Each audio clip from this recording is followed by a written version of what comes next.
You're probably wondering how we got here. Let me explain.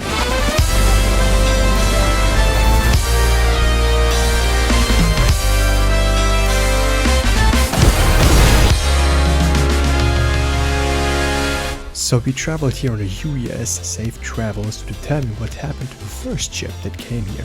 Our job is to find survivors that might have survived the crash, as well as to salvage valuable cargo that has been scattered all across Petrichor 5. Can I escape the planet and secure the riches? Or am I going to be the next victim of this cursed world? Let's find out. Before we jump in though, we have to choose a survivor with whom we will drop in. There's quite a lot and all of them have their ups and downs. But because I really like to not worry about anything, I'll be choosing the engineer. Not only does he have turrets which automatically target enemies, but he can also shoot heat-seeking missiles that cause massive damage. The other choice would be to use a shield, but honestly, the fact that I have to stand still in a bubble that might be impenetrable doesn't appeal to me all that much. I'd rather have the missiles. His other weapons are mines that, in case there's an enemy in close proximity, explode, as well as his primary that fires grenades. The amount of them depends on how long you choose to charge it up. With him selected, we drop in.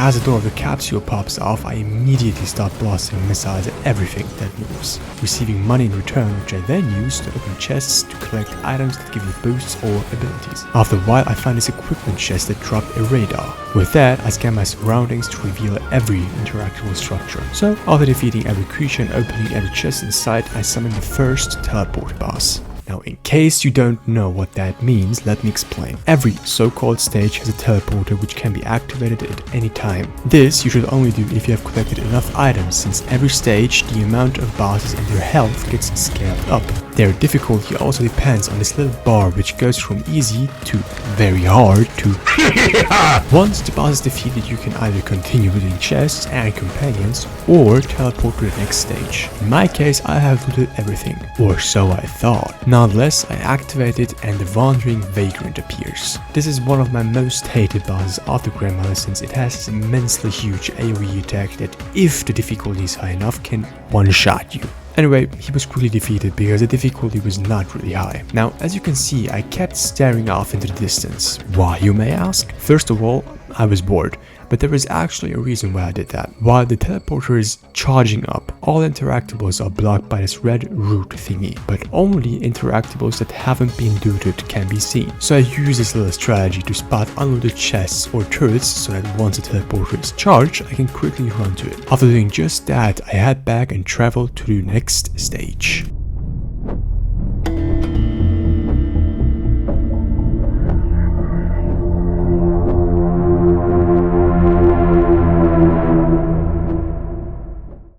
The gameplay loop pretty much stays the same, so there isn't really anything special happening, and quite honestly, this is my least favorite biome. It's sad, wet, and simply put, ugly. But we have to get through it, so I again run around to collect most of the chests and turrets and head to the teleporter. But oh, what is that icon above the teleporter? That, my friend, is a challenge of the mountain, which can be activated with this shrine. Once that is done, the difficulty significantly increases, meaning the amount of bosses spawning is higher, as well as their health pool. But in exchange for a challenge, I am rewarded with double the items at the end of the charge up. With the stage complete, off to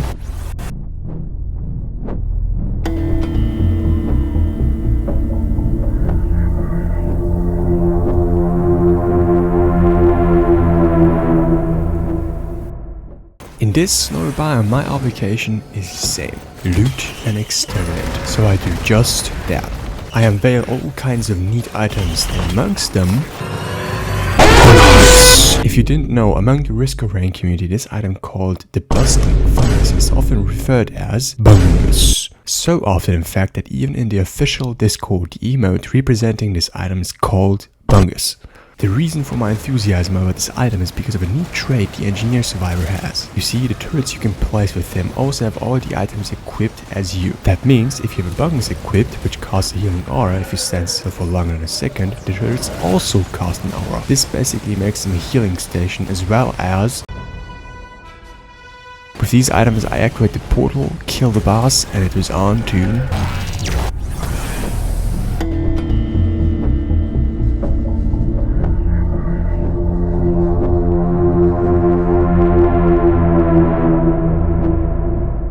Spawning in the sunken swamp, I immediately spotted Stone Titan, whom I take swift care of to collect all the riches he's hoarding and open every crate lying around, which drop AP ammunition, the funny item, and this,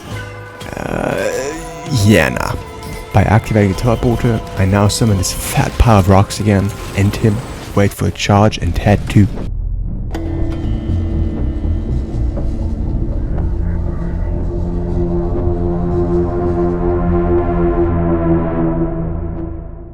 As per usual, I start off with slaying, but the first chest I open drops this. Transcendence. This little bug converts all my health to shield. Now this can be good and bad. The ups are that my overall HP increases, and if I take damage, the shield regenerates way faster than health would. Which brings me to the downs. While I do regenerate shield way faster, it has a cooldown. Once I take damage, that cooldown resets, meaning if I get pummeled by enemies, my shield's cooldown resets over and over, and since it is shield, I cannot regenerate it with healing bots. That brings me to the second downside. Healing items become absolutely useless to me. With that explained, I return to killing and looting. I also find another mountain shrine on the way, and naturally activate it. Kill the bosses and defeat them with ease, since I have 4 AP ammo that increases my damage output against bosses by 80%. While fighting, I also again use my little strategy of scouting for unlooted chests. After defeating bosses, I run around to collect said chests, which is when I spot this little hole in the ground. Naturally, I jump down because, well, who wouldn't jump down into a hole? On the other end of it is this, well, weird construction that vaguely resembles the shape of a portal. Not far from it is this control platform, and next to that is a stone plate with shapes on it. After figuring out that this might be code, I put the code into the control platform. Not long after, they all disappear one by one and a portal opens up. As with the hole, I naturally enter. On the other end of the portal was this place. Bulwark's Armory. Not sure on what to do here, I search around for clues and stumble upon this AP ammo printer. Well, if it's already here, I might as well print 2 more to increase my damage to 120% against bosses. But I also find this artifact key. Unsure on what to do with it, I run around and interact with everything, including this floating thing in the middle. By doing that, I successfully activate it, but damaging it in the process. That results in monsters spawning. Rinse and repeat the process 3 times and it's dead.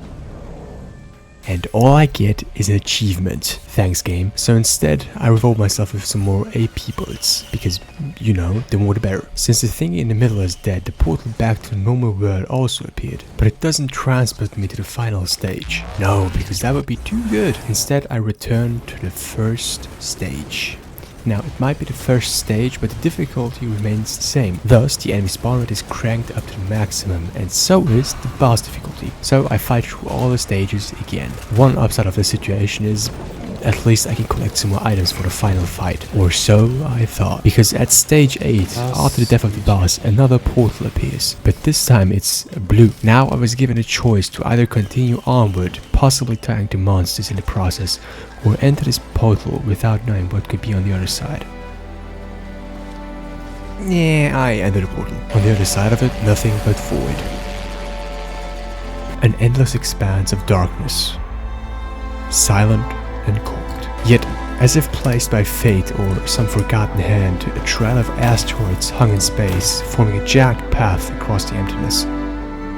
At the end of the path drifted a solitary rock, suspended in the abyss, and on it stood an obelisk, still waiting, whispering of purpose. The moment I arrived, it offered me a choice: obliterate myself from existence. Seriously? Just vanish? No way I'd choose that, right? But then, the second I activated, a portal appeared. A way out. Freedom. So why would anyone willingly choose to erase themselves? And then again, why would anyone willingly stay here, trapped in a place that feels like hell? The obelisk pulsed with a strange light, almost alive, asking, no, demanding. Are you sure? And in the end, I was. Better to become one with the void than keep suffering. And I'm dead. All that work, an hour of my time, for nothing. This is no way to finish the game, and I will not let the game make a fool of me. So I head back in, conquer all the stages, kill all the bosses, collect bonus, and thus become the strongest entity in the known universe. Or so I thought. As soon as I enter the 6th stage, I find myself on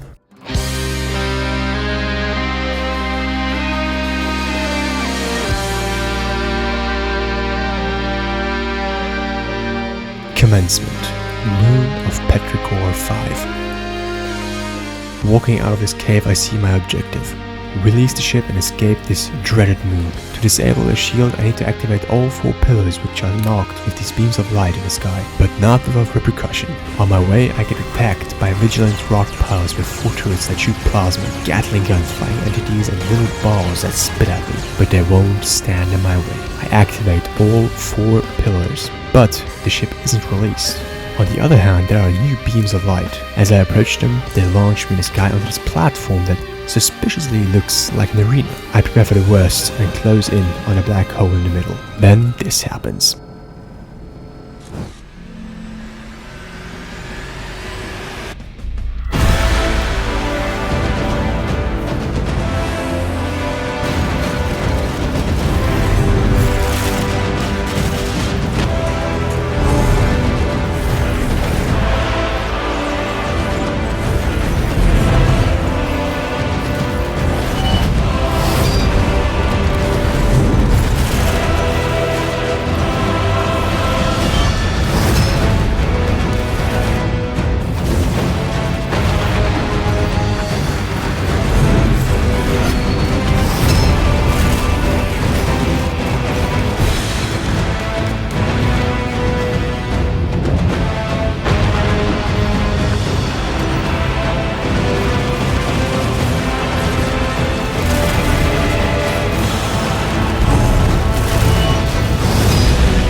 Knowing this wouldn't be an easy fight, I suspect a second phase, and not long after, my suspicion was confirmed, but I give it my all.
At this point, he was no longer a threat, just a husk of what he once was.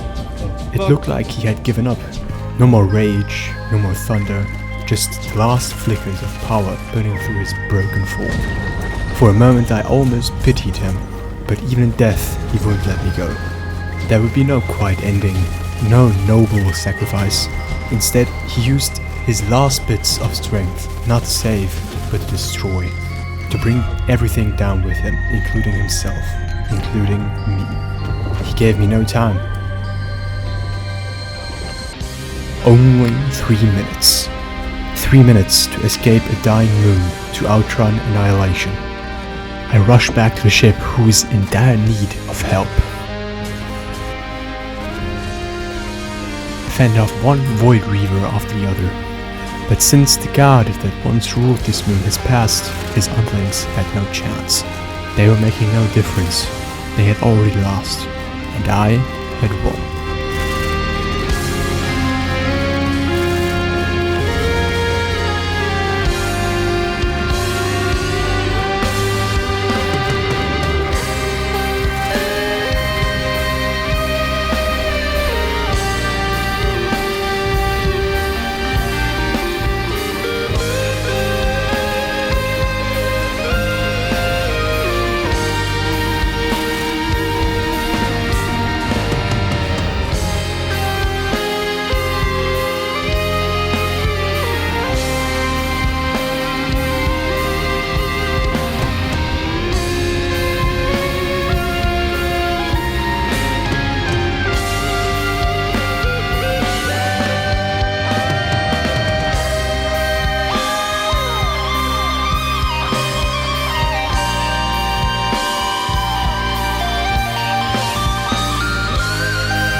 Thank you for watching, and I'll see you guys in the next one.